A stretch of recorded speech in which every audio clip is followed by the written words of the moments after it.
Hi everyone, welcome to my channel. In this video, I will guide you on how to spam bulk messages to a data file on TikTok. First, you need to log into the MKT TikTok Pro tool. You can contact the details below in the description to register for a license.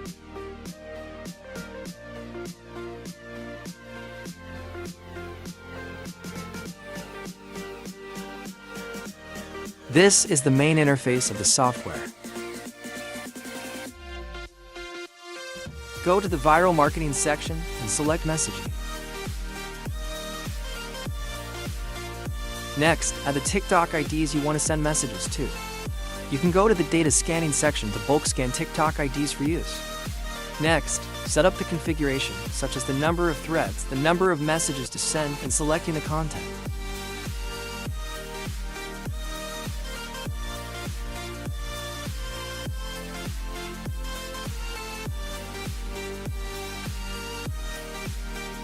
Finally, select the account and click the Start button.